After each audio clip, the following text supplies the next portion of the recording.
একটা ভাইয়া আমার বলতেছিল যে ভাই আপনি তো অনেকের গল্প শেয়ার করলেন, তো আমার একটা গল্প শেয়ার করেন আমার ভালোবাসা মানুষটাকে নিয়ে।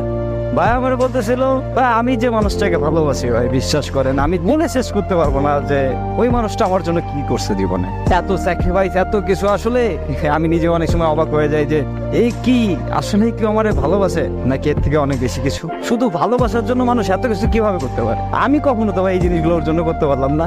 দিনের পর দিন ঠিক আছে আমার জন্য ফ্যামিলির কাছে অত্যাচার সহ্য করছে, বাট বিশ্বাস করেন ভাই আমি যদি কখনো জিজ্ঞাসা করছি যে কি তোমার কিছু বলতে বাসা থেকে, সবসময় একটা কথাই বলতো যে না আমারে কিছু বলে নাই। আমারে কি বলবে? তুমি বলো দেয় কি বলবো মানে।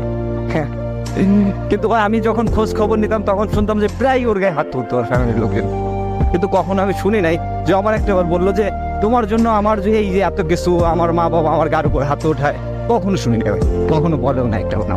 কত সুন্দর সুন্দর ছেলে পেলে, আমার থেকে সুন্দর সুন্দর চেহারা ছেলে পেলে তার পিছে টাঙ্কি মারে লাইন মারে, কখনো দেখিও নাই সে তাদের সাথে একবার কথাও বলছে। অনেক বড় একটা কপাল ছিল যার কারণে এরকম একটা মানুষ পাই, যার কাছে পুরো দুনিয়াটাই এখনো। আমি বিশ্বাস করতে পারবেন না আমাদের সম্পর্ক 6 বছরের।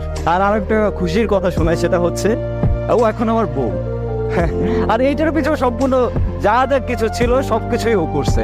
আমি যখন ওদের ফ্যামিলিতে ঠিক আছে জানাই যে আমি বিয়ে করতে চাই, তখন আমার চাকরি ছিল না, তখন ওর মা বাবা ডিরেক্ট বলে যে না বিয়ে দিতে পারবো না। তখন ও সবার সামনে একটা কথা বলছিল আমার এখনো পরিপূর্ণভাবে মনে আছে, আমি ওর সাথে চলে যাবো, ও আমাকে যদি রাস্তায় নিয়ে রাখে তাতে আমি থাকবো, তোমাদের যদি ভালো লাগে তোমরা আমাকে দিতে পারো, আর যদি না দাও আমি নিজে চলে যাবো, আমাকে আটকাতে পারবো না। তো তখন কথাটা শুই না মানে এতটা ভালো লাগছিল আমার, আমি আসলে বলে বোঝাতে পারবো না যে এত ভালোবাসতে পারে কেউ।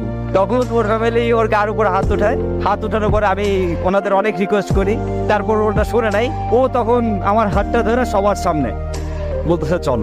সবাই বলছে না যে তুমি কিছু করতে পারবা না, আমি সবার একদিন দেখাই দেবো যে তুমি কিছু করতে পারবা, তুমিই পারবা, তোমার দ্বারা সবকিছুই সম্ভব, আমি সেটা প্রমাণ করাই দেবো। আমার কেন জানি ওর পর থেকে নিজের ভিতরে অন্যরকম শক্তি কাজ করতে থাকতো যে না আমার কিছু একটা করতে হবে, আমার কিছু একটা করে দেখাতে হবে। আমার ফ্যামিলি অবশ্য আমাদের দুজনকে মেনে নিছিল, অনেক ভালোবাসে আমাদের দুজনকেই, তো আমরা ভালোভাবে চলতেছে সবকিছু।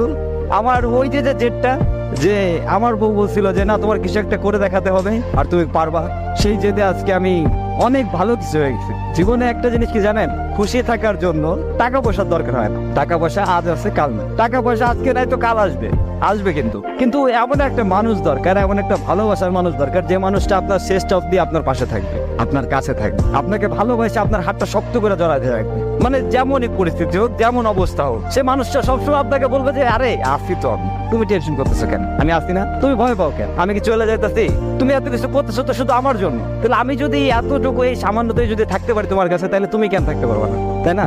তো থাকো তুমি আমার সাথে, এটাই হবে আমার, আর কিছু লাগবে না। জীবনটা ছোট, আর এই ছোট জীবনে ভালোবাসার মানুষটাকে পেয়ে গেলে যে আনন্দটা অনুভব হয় তা হয়তো বলে বোঝানোর না, আর বলে বোঝানো সম্ভব না। তবে শুধু এটাই বলবো যে ভালোবাসার মানুষকে পাওয়া কিন্তু আসলে একটা ভাগ্যের বিষয়।